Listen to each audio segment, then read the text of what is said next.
we are cave animals. We have that, and to not have that, it's hard, but I love it. Do you ever worry now about cancel culture? I mean, like, I'm here at a podcast. You were going to talk about your great podcast too. You're also on TV. Like, do you ever worry about cancel culture? I do, but I only worry about it because of a lack of education sometimes in certain things that I do discuss with my guests. Because right now it's such a sensitive time that someone with a minor lack of education in something that words something incorrectly, that's the end of it. And I don't ever want to say anything ever that I'm wrong. So I will research till the fingers, fall off from turning pages and swiping and doing all that, because I will never do that, not to a culture or to myself. It's scary, especially with a fucking podcast, because I'm like, I would love to talk about what's going on, but then you're like, okay, I can't talk about that. Maybe I shouldn't. Maybe I need to.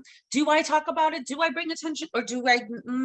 It's kind of like a, what do you do? What do you do? I totally agree. Like, everyone who thinks, you just sit behind a microphone and look pretty, you're like, oh my God, same thing. Like, my fingers are bleeding from swiping and this, and I'm like, is this really what this is? Or is this what it is? And like, right. Like, that's where it's like cancel culture is strange, because it's like, you don't have it in your heart. Like, in my heart is pure, but one wrong miscalculation and you're like, oh my God, well, that was stupid. So I usually try to like quadruple check everything too. Well, speaking of which, speaking about you being open, we learned about you being polyamorous this season. So tell me more about that, because it means different things for different people. Like, what do you envision? Like, what do you mean by it, and what do you envision as your like ideal relationship? Okay. Should I tell you what I envision first, or what poly is first? What poly is to you first? Poly to me is based on a morale of respect and open communication. But I think it comes from a very strong place of self-confidence.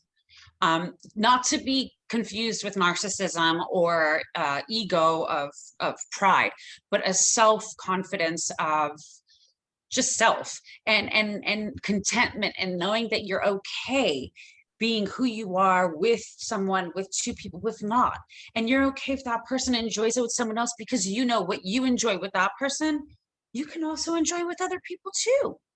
Why not? Why just one person? And every time I have this conversation, people immediately go to polygamy. And I don't know why.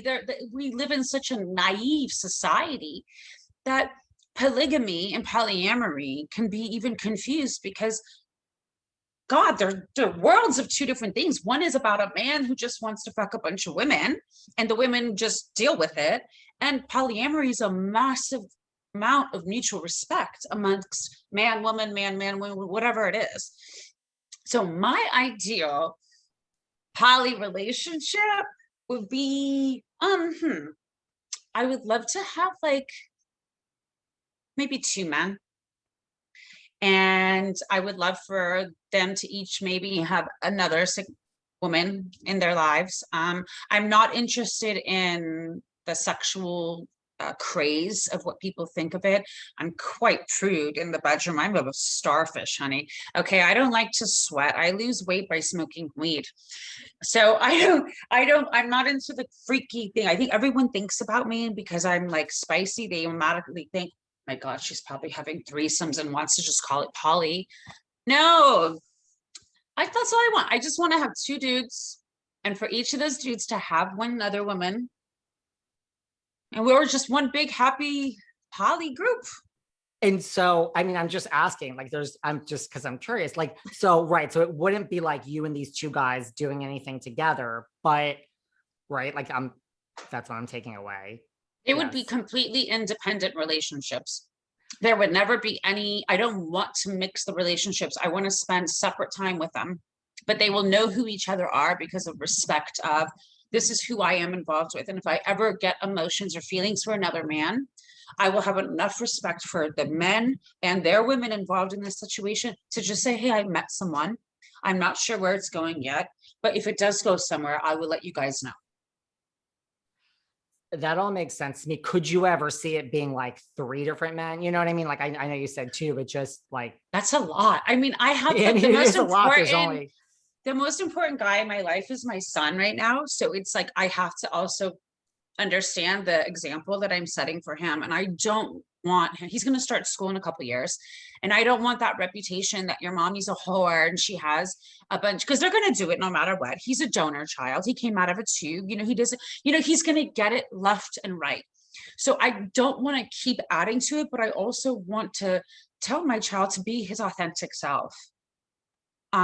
Without hurting him. And I know it's a very fine line. So I'm treading cautiously and I'm very new to this poly world, but I did meet someone recently. I met him through Reza. And you know what? I opened the idea based on all the research and reading I've done. Did you know that poly started in the gay community, by the way? I mean, that doesn't really shock me. Like, I mean, No, I'm not but to be not in the stereotypical. sexual way, not in the Really. sexual way at all. That's what I was shocked about.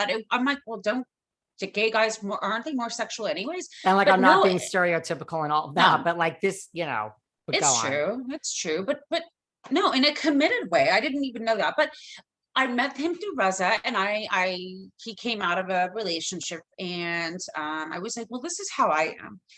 And he's never had an experience with this, but he was very open to what he was hearing. And I think because the emotions and the attraction was so mutual between us, I think we're willing both to give it a shot. So I know I am. I don't know what's in his mind. And I think that I've vaguely tried this with other relationships in a not so properly spoken way.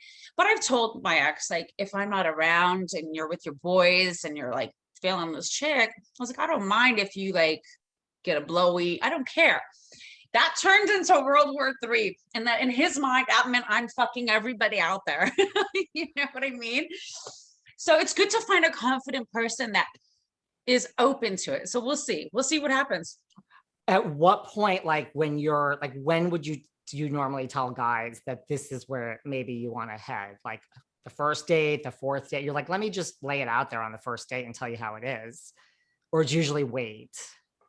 Um, well, it's hard to do that when I'm on TV and my just they just Google my name if if they haven't already recognized me and they just see Gigi Polly Knives donor.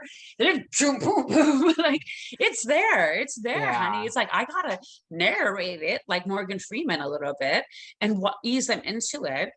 But it's interesting because, and I don't know what it's like in other um genres of relationship. But in the straight world, what I've experienced is that every man is very turned on by it, very turned on by it until they see I don't wither, I don't change. And now their feelings are getting stronger. And then I still don't change. And boom, they're in love. And then deuces. I'm out. So my relationships for the last, I don't know how many years, have not lasted more than 3 or 4 months. It's been hard. So now I'm learning. I feel like I just came out of the closet. I swear to God. Like I just felt like when I first read about poly, I had never felt I identified with anything so significantly.